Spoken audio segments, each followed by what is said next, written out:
Assalamualaikum warahmatullahi wabarakatuh.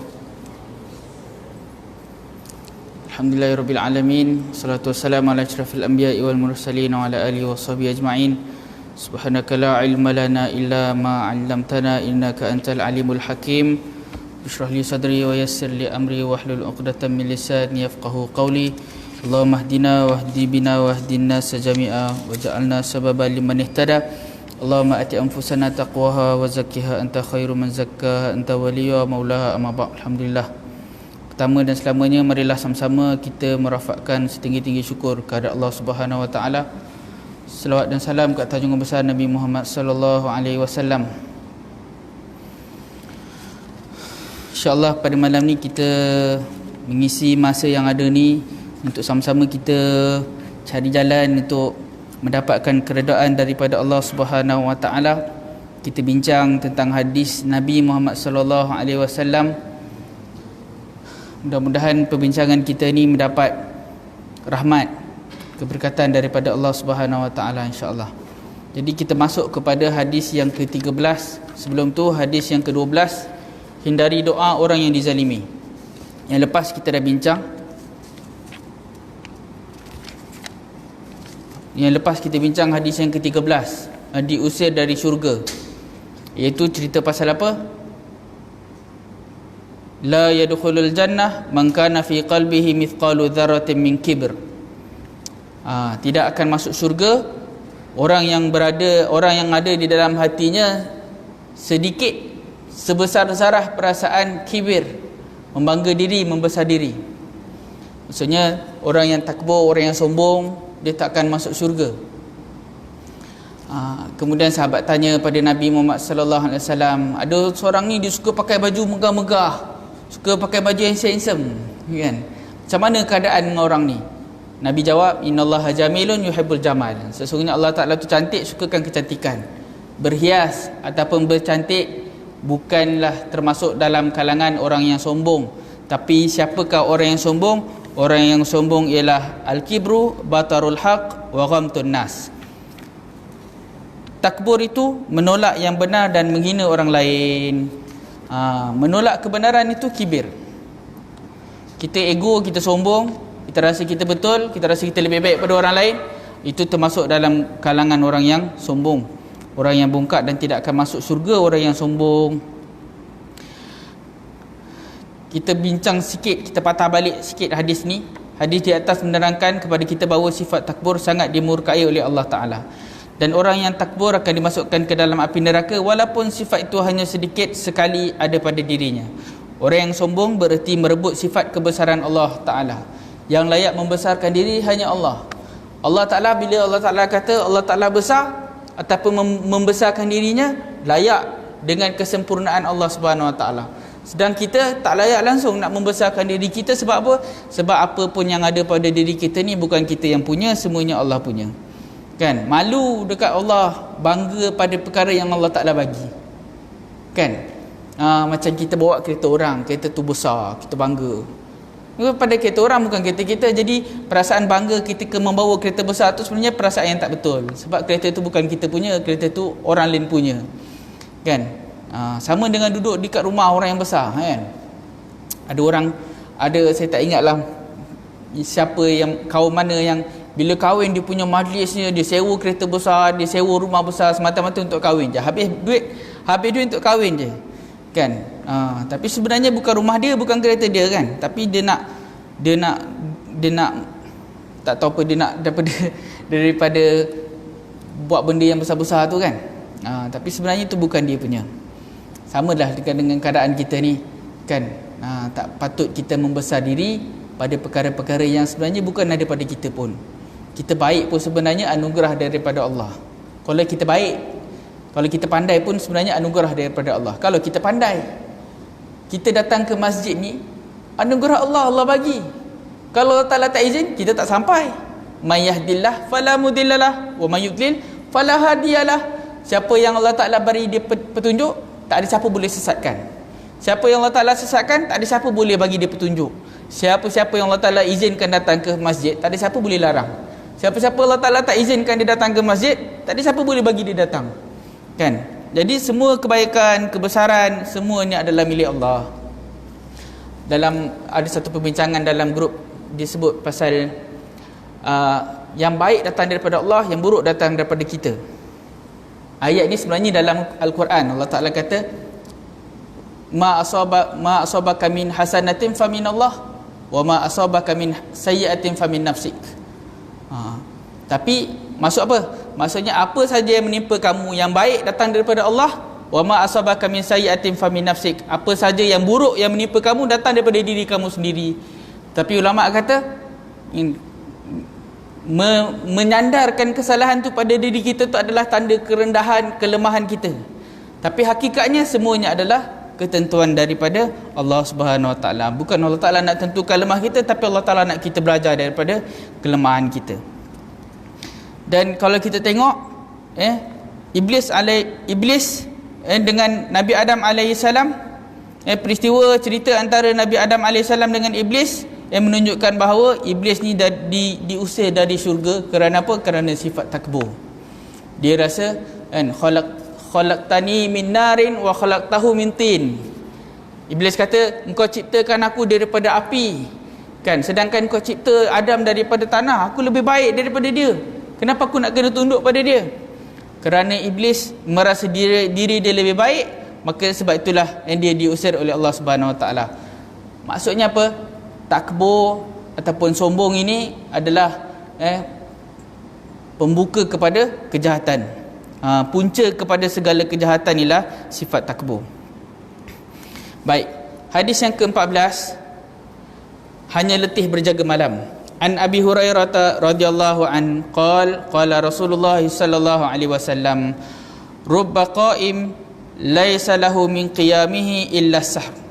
Daripada Abu Hurairah radhiyallahu an berkata, Rasulullah sallallahu alaihi wasallam bersabda, berapa banyak orang yang bersembahyang di waktu malam, tetapi yang didapatinya dari sembahyangnya itu hanyalah letih berjaga malam sahaja. Rawahu Ibnu Majah wa Ahmad wal Baihaqi. Sembahyang adalah tiang agama dan syiar bagi masyarakat Islam. Allah Ta'ala menyuruh hambanya bersembahyang supaya mereka selalu mengingatinya dan menghampirkan diri kepadanya. Dan kerana itu hendaklah sembahyang itu disempurnakan syarat, rukun dan sunat-sunatnya, supaya sembahyang itu menjadi sah pada hukum zahirnya. Dan hendaklah pula disempurnakan adab batinnya, iaitu khusyuk sewaktu mengerjakannya, kerana ia merupakan roh kepadanya. Dan hati orang yang bersembahyang itu adalah tempat pandangan Allah Ta'ala yang menentukan nilai kepada sembahyang tersebut.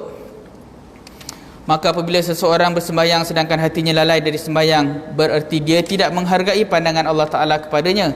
Maka alangkah besarnya bohong seseorang yang lidahnya mengucapkan, wajjahtu wajhiya lilladzi fataras samawati wal ard.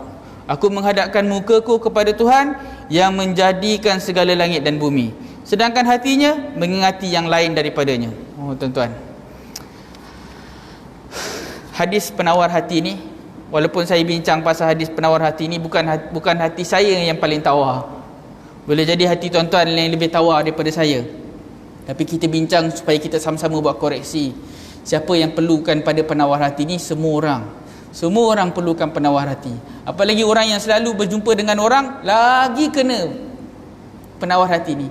Lagi banyak dia interaksi dengan manusia, lagi banyak dia perlukan penawar hati. Sebab kita ni, bila kita berinteraksi ni yang menyebabkan kita berlaku kesalahan. Kalau kita duduk rumah, salah dengan diri sendirilah. Tapi kalau kita berinteraksi, bersosial, bermasyarakat, maka akan banyak berlaku kesalahan. Banyak sangat. Selangkah kita, sepatah kita, semuanya mengundang kepada salah dan silap. Jadi kita semua perlukan penawar hati. Hadis ni cerita pasal apa? Cerita pasal orang yang bangun malam, dia dapat penat dengan mengantuk je. Dia tak dapat yang lain selain daripada itu. Sebab apa? Ketika solatnya, dia tidak menjaga adab-adab zahir dan adab-adab batin. Hukum zahir dan adab batin. Adab-adab ataupun hukum-hukum zahir ni apa maksud dia? Maksudnya dalam solat kita kena jaga rukun qauli, kan? Kita kena jaga rukun fi'li. Rukun qauli ni kena belajar cara sebutan, kan? Saya masih belajar tuan-tuan. Jadi kita semua kena teruskan belajar. Jangan takut dan jangan malu untuk belajar. Kalau malu nak berdepan, YouTube banyak. Tak ada alasan kenapa kita tak boleh baca Al-Quran.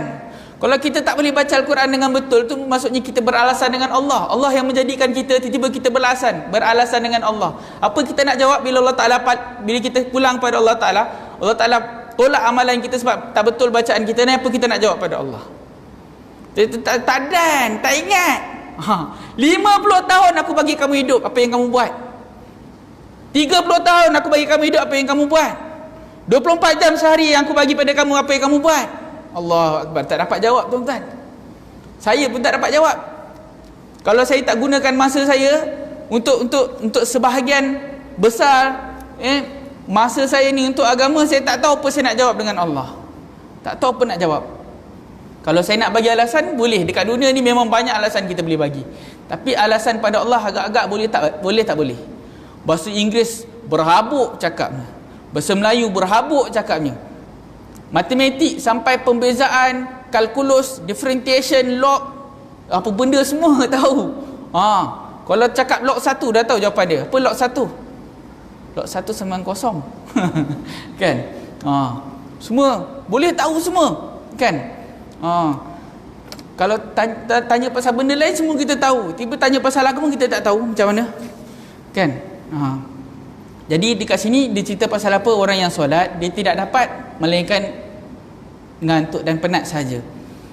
Apa ciri-ciri orang yang solat ni yang hanya dapat mengantuk dan penat ni disebutkan oleh penulis kitab ini.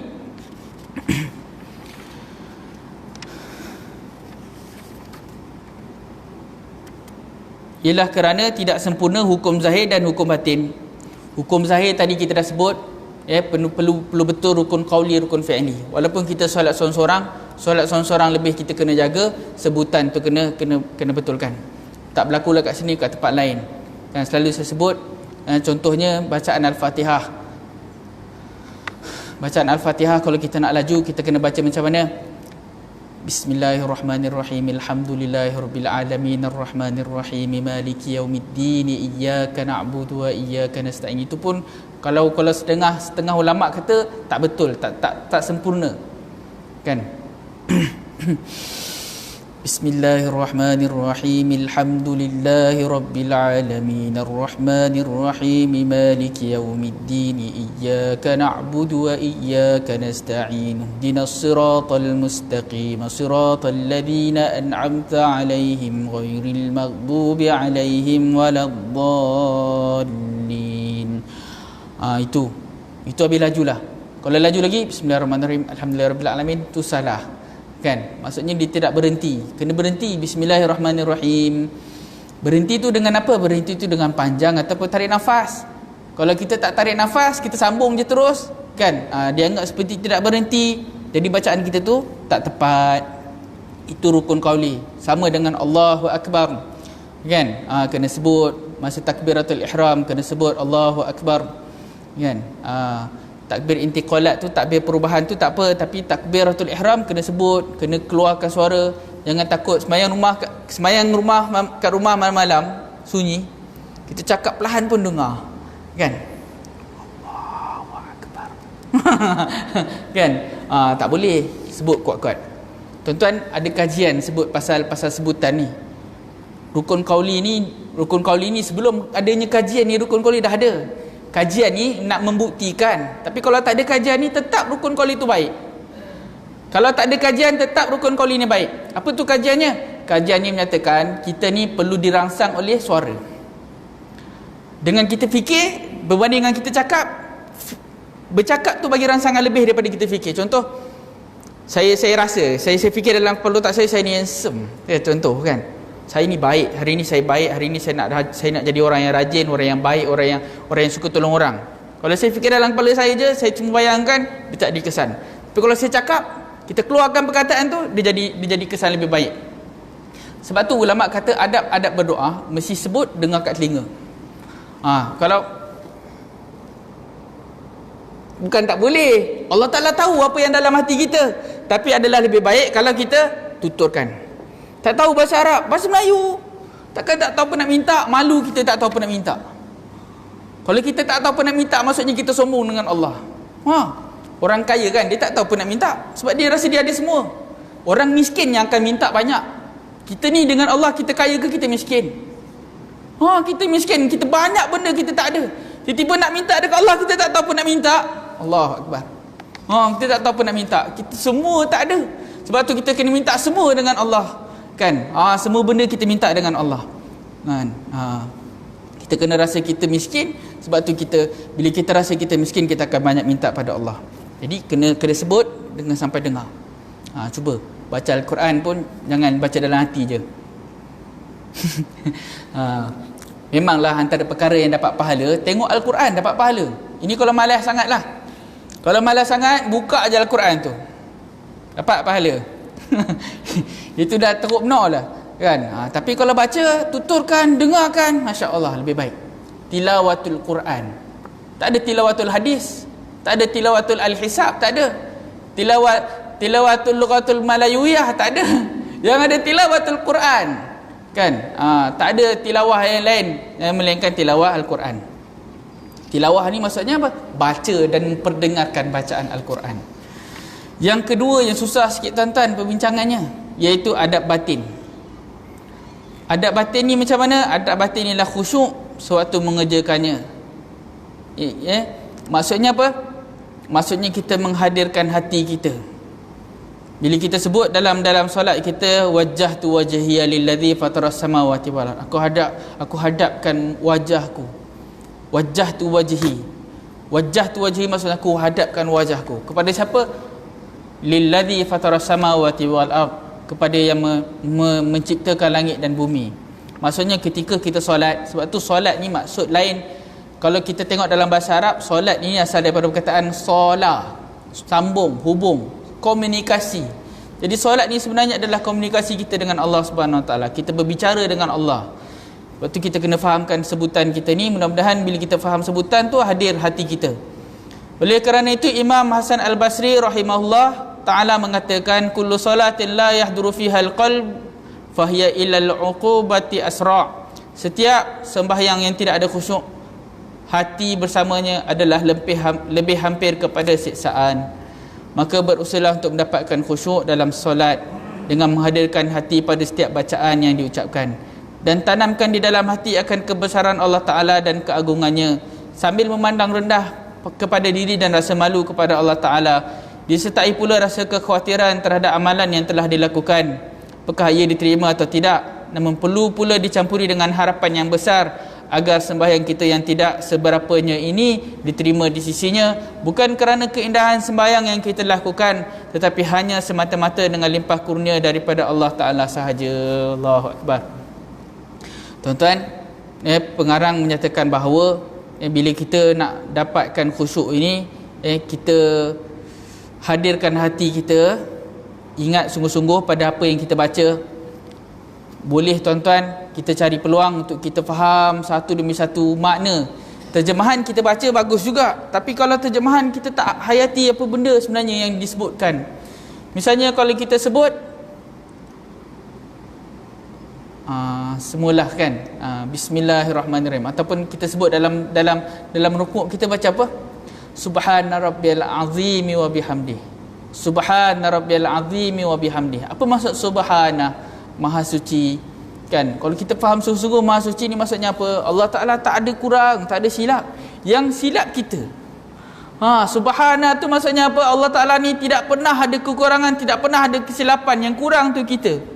Bila kita kata subhanallah, maksudnya kita mengakui segala kehebatan, kesucian Allah Subhanahu Wa Ta'ala. Sebab tu ulama kata subhanallah ni maksudnya maha suci Allah.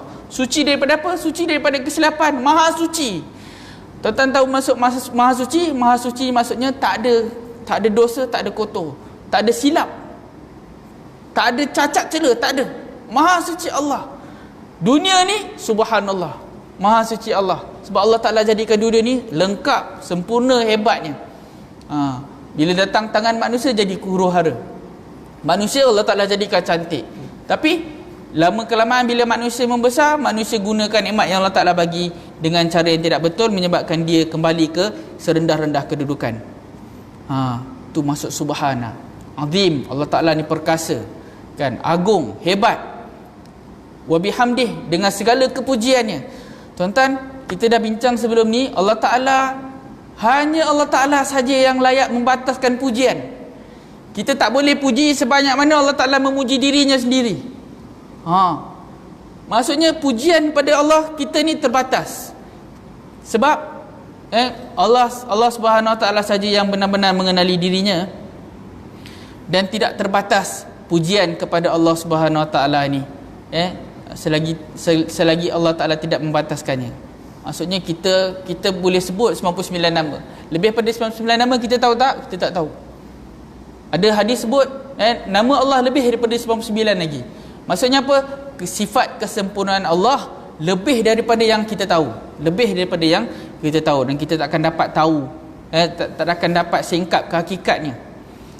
Sebab tu kita sebut alhamdulillah, segala puji bagi Allah.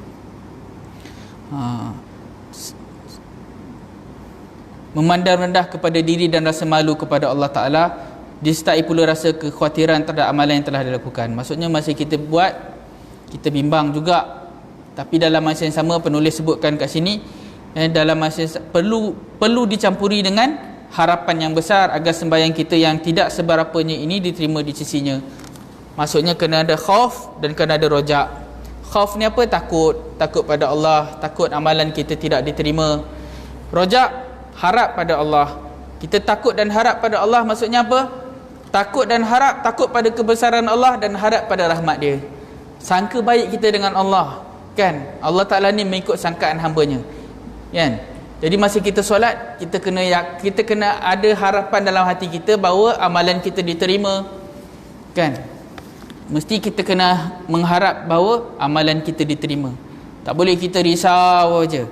Mesti harapkan bersangka baik kita dengan Allah Subhanahu Wa Taala. Sebab tu kena belajar. Perkara ni dia tak dapat dengan kita sekali bincang je, kan? Dalam kuliah-kuliah yang lain pun ada diterangkan tentang khauf dan rojak ni, supaya kita dapat gambaran betul-betul tentang ibadat kita dan benar sangkaan kita kepada Allah Subhanahu Wa Taala. Allah Taala bersifat dengan Al-Ghafur, Maha Pengampun, kan? Tawwabur Rahim. Allah Taala ni menerima taubat dan sangat penyayang. Kita dah bincang sebelum ni, penyayangnya Allah pada kita. Dalam keadaan kita melakukan dosa pun Allah Ta'ala bagi nikmat banyak. Dalam keadaan kita lupa pun Allah Ta'ala bagi nikmat banyak. Kita datang bukan sebab kita baik, kita datang sebab Allah Ta'ala sayang pada kita. Sekarang ni kita sedang berada dalam kasih sayang Allah. Kita baca tu bukan kat luar, Allah maftahli abwaaba rahmatik. Ya Allah, bukakan bagiku pintu rahmatmu. Apa pintu rahmat? Pintu kasih sayang. Kita masuk dalam masjid ni, kita masuk dalam kasih sayang Allah. Orang yang mati kita kata dia pulang kembali ke rahmatullah. Rahmat tu apa? Rahmat tu kasih sayang. Pulang ke kasih sayang Allah, kita kata, kan? Kita sekarang ni berada dalam mana? Kita berada dalam rumah Allah, kita berada dalam kasih sayang Allah, kan? Itu tanda Allah Ta'ala kasih tu. Tuan-tuan dengar ni sebenarnya bukan sebab saya tahu, sebab Allah Ta'ala tentukan. Kalau tiba-tiba Allah Ta'ala nak miring dengan saya, entah apa saya sebut pun saya tak tahu. Tapi Allah Ta'ala bagi saya dapat cakap. Bukan sebab saya boleh cakap, sebab Allah Ta'ala bagi saya cakap. Setiap perkara tu Allah, tak ada yang lain Allah, kan? Kalau kita dengar dapat yang baik, Allah Ta'ala bagi kita perasaan dengar yang baik-baik. Kalau kita dengar jadi tak baik, maksudnya Allah Ta'ala nak uji kita, kelemahan kita, perasaan kita, hati kita ni menyebabkan kita rasa tak baik. Tuan-tuan, kalau tuan-tuan nampak kebaikan daripada apa yang saya cakap, sebenarnya Allah Ta'ala bagi kebaikan pada tuan-tuan. Tanda kasih sayang Allah pada tuan-tuan. Bila tuan-tuan dengar baik, maksudnya Allah Ta'ala sayang pada tuan-tuan. Kalau tuan-tuan dengar tak baik, maksudnya mungkin saya lemah ataupun mungkin kelemahan yang ada pada diri tuan-tuan. Sebab itulah penceramah kata, segala yang baik datang daripada Allah, yang buruk datang daripada kelemahan tuan-tuan. Sebenarnya dilupa kelemahan dia dan tuan-tuan semua. Maksudnya sama-sama lemah. Disebabkan lemah kita tak nampak baiknya. Patutnya kita bincang dalam hadis yang kemudian ada sebutkan tentang orang yang belajar tapi celaka. Sebab apa? Belajar tak ingat Allah. Patutnya belajar ilmu agama, makin ingat makin tunduk pada Allah. Tapi demikian dia belajar agama, makin sombong dia, makin belagak dia, makin jauh dia dengan Allah. Tak nak buat ibadah, tak ada rasa nak tambah amal, tak ada rasa nak tambah ilmu, tak ada rasa nak tambah kebaikan. Ni orang yang belajar tapi sia-sia, Mudah-mudahan kita ni bila belajar sekejap, walaupun sekejap 5 minit 10 minit yang kita ada ni, kita betul-betul ingat pada Allah Subhanahu Wa Taala. Ada rasa nak tambah amal, ada rasa nak tambah ilmu, ada rasa nak tambah baik pada diri kita. Jadi dalam solat itu dia. Hadis yang ke-15, hanya dapat lapar dan dahaga. An Abi Hurairah radhiyallahu anhu qala Nabi sallallahu alaihi wasallam, man lam yada' qaula az-zuri wal amala bihi falaysa lillahi hajatun fi ay yada' ta'amahu wa syarabah. Rawahul Bukhari. Wa an Abi Hurairah radhiyallahu anhu qala Rasulullah sallallahu alaihi wasallam, rubba sha'im laysa lahu min siyamihi illa al-ju' wal 'atash. Daripada Abu Hurairah radhiyallahu anhu berkata, Rasulullah sallallahu alaihi wasallam bersabda, siapa yang tidak meninggalkan perkataan dusta dan tidak meninggalkan berkelakuan dengan dasar dusta, artinya berdusta dengan anggota, maka Allah Ta'ala tidak akan memberikan apa-apa ganjaran ke atas keletihannya meninggalkan makan dan minum, iaitu berpuasa. Hadis riwayat Bukhari. Dan dalam riwayat Imam An-Nasai juga daripada Abu Hurairah radhiyallahu anhu, Rasulullah sallallahu alaihi wasallam bersabda, ada banyak orang yang berpuasa tetapi ia tidak memperoleh daripada puasanya itu selain daripada lapar dan dahaga. Keterangan, dalam berpuasa hendaklah kita menjaga adab yang zahir dan juga batin. Yang dimasukkan dengan adab yang zahir ialah menjaga puasa itu agar sah menurut pandangan ilmu fiqh. Maka kita mesti menahan diri daripada makan dan minum dan daripada segala perkara yang membatalkan puasa. Dan yang dimasukkan dengan adab yang batin pula ialah kita menahan anggota badan dari mengerjakan maksiat. Kita hendaklah menahan mata daripada melihat perkara-perkara yang diharamkan oleh syarak, seperti melihat aurat perempuan yang bukan mahram. Dan kita hendaklah menahan telinga daripada mendengar bunyi-bunyian atau percakapan yang diharamkan oleh syarak. Dan juga hendaklah memelihara lidah daripada berbicara bohong, mencaci orang, berbicara kasar yang boleh menimbulkan permusuhan dan seumpamanya. Selain dari itu, kita dituntut pula untuk menjaga anggota badan yang lain dari berbuat dosa, seperti kaki, tangan, terutama sekali perut, mesti dijaga supaya jangan diisi ketika berbuka puasa dengan makanan yang haram yang menyebabkan kemurkaan Allah Ta'ala. Kalau adab-adab ini tidak dijaga, maka kita tidak dapat mencapai tujuan dari ibadah puasa yang kita lakukan.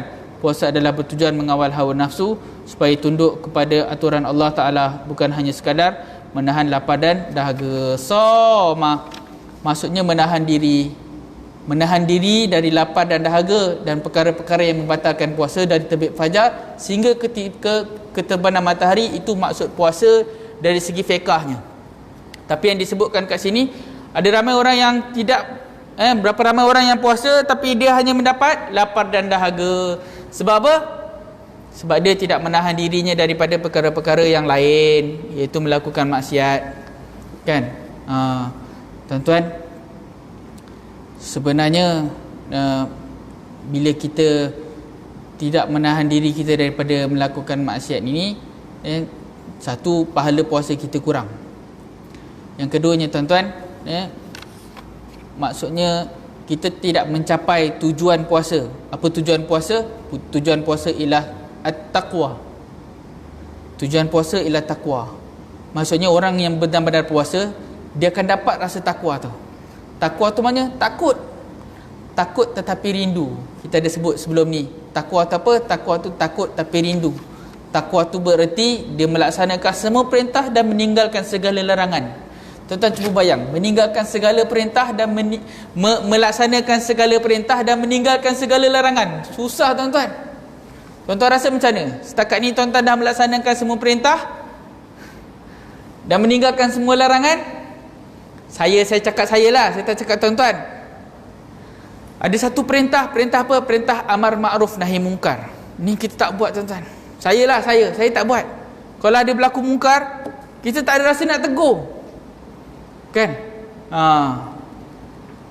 Kita lebih suka melepaskan dekat dalam Facebook lah, ataupun ruang-ruang lain lah, ataupun kita ngumpat lah. Kalau kita betul-betul nakkan kebaikan orang, kalau kita rasa benda tu salah, kita tegur dia direct. Tapi kalau kita tak tegur dia direct, tuan-tuan, tu namanya mengumpat dan sia-sia. Tuan-tuan tahu Nabi Muhammad SAW pernah nampak ada satu kumpulan dalam perjalanan menuju ke neraka. Satu kelompok kumpulan orang yang menuju ke neraka. Apa yang dia buat? Allah Ta'ala bagi dia, kuku dia dibuat daripada besi. Dan dia buat apa? Dia cakar muka dia sampai berdarah, sampai hilang kulit-kulit dia. Ini belum masuk neraka, ini dalam perjalanan menuju ke neraka. Sahabat-sahabat tanya, apa yang diorang buat ni? Mereka, orang-orang ni dia mengumpat. Mengumpat ni apa tuan-tuan? Mengumpat ni lah cakap benda yang betul yang orang lain tak suka. Tuan-tuan cakap saya handsome belakang saya, benda tu betul, tapi saya tak suka. Tuan-tuan ngumpat. Tapi kalau tuan-tuan kata saya tak handsome dekat belakang saya, tuan-tuan fitnah.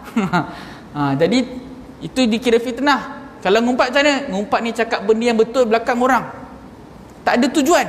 Sembang kat kedai, cakap, tak ada tujuan, tak ada fungsi, tak ada apa yang berlaku sebelah pada tu. Cuma cakap lepas tu balik, habis macam tu. Itu namanya ngumpat tuan-tuan. Kalau nak elakkan daripada ngumpat macam mana? Pastikan perbualan kita tu, percakapan kita tu ada natijah yang baik.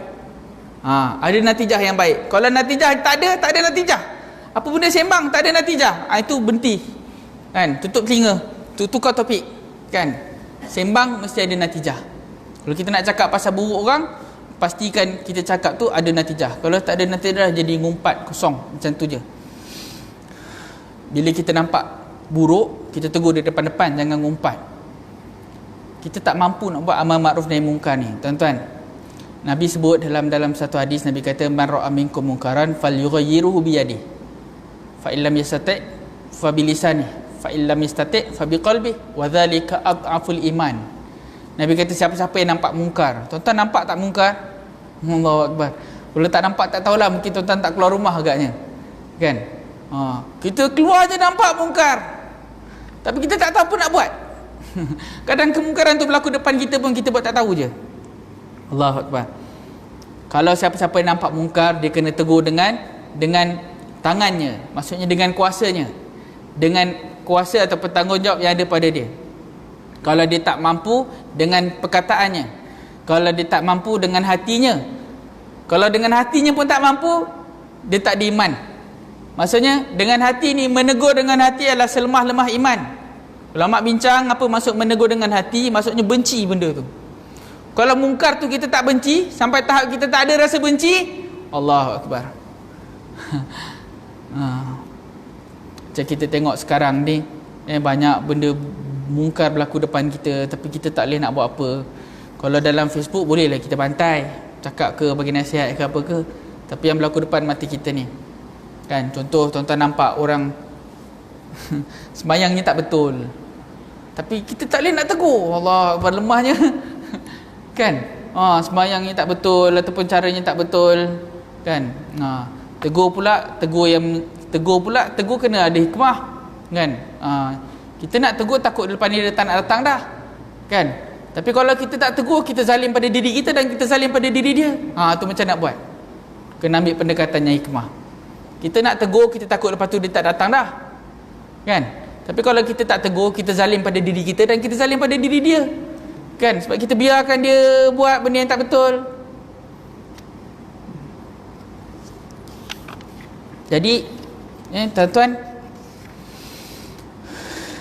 cerita pasal takwa tadi.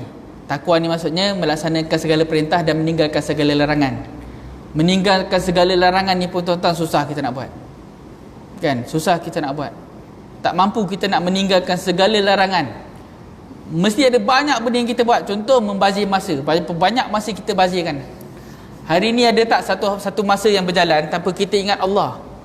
Ada tak satu masa yang berjalan tanpa kita buat apa-apa? Menung je lepas makan, menung. Kan. Entah banyak menung daripada buat kerja, kan. Ni tuan-tuan, satu kesalahan. Membazir masa tu adalah satu kesalahan. Hadis yang ke-16, ini yang saya sebut tadi, pasal orang yang belajar tapi rugi, kan. Tuan-tuan, saya kira sekadar itulah yang dapat saya sampaikan. Perbincangan kita pada malam ni berkaitan dengan penawar hati. Bincang pasal perkara-perkara yang kita sepakati ni senang. Kita pun semua boleh terima, kan. Dan dia sebenarnya boleh untuk kita capai, tapi perlukan kepada mujahadah.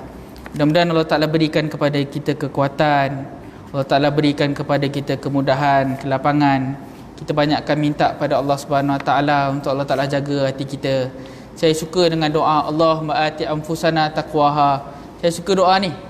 Doa ni saya dapat sebab saya jadi mutawif. Bila mutawif ada satu bahagian dalam doa tu disebut Allahumma ati anfusana taqwaha wa zakkiha anta khairu man zakka. Saya baca, sedap betul ayat ni. Sedap betul doa ni. Apa maksud dia? Allahumma ati anfusana taqwa. Ya Allah, berikan kepada jiwa kami ketakwaannya. Allahumma ati anfusana taqwaha. Ya Allah, berikan kepada jiwa kami ni, diri kami ni takwanya. Berikan kepada kami ni ketakwaan. Wa zakkiha anta khairu man zakkaha. Kau sucikanlah ia kerana Engkau lah yang maha menyucikan. Yang boleh sucikan hati kita, yang boleh jadikan hati kita bersih, yang boleh jadikan diri kita ni baik, Allah Ta'ala je. Hanya Allah Ta'ala yang boleh bantu kita. Yang lain tak boleh bantu kita, Allah Ta'ala je boleh bantu. Nak bagi bersih, Allah Ta'ala je. Yang boleh bersihkan hati, yang boleh perbaiki amal kita, Allah Ta'ala. Kan? Anta waliyuha wa maulaha. Engkau lah pelindungnya, engkau lah pembantunya. Ni doa yang baik. Kan? Dan banyak lagi doa-doa yang lain. Mudah-mudahan Allah Ta'ala beri kepada kita kekuatan untuk amal. Jadi sekadar itu saja yang dapat saya sampaikan. Aqulu qawli hadza wa astaghfirullahal azim li wa lakum. Wabillahi taufiq wal hidayah. Wassalamualaikum warahmatullahi wabarakatuh. Bismillahirrahmanirrahim. Allahumma ati anfusana taqwaha wa zakkiha anta khairu man zakkaha anta waliyyu maulaha. Rabbana atina fid dunya hasanah wa fil akhirati hasanah wa qina adzabannar. Sallallahu alaihi sayyidina Muhammad wa ala alihi washabihi wa baraka wa sallam. Walhamdulillahirabbil alamin.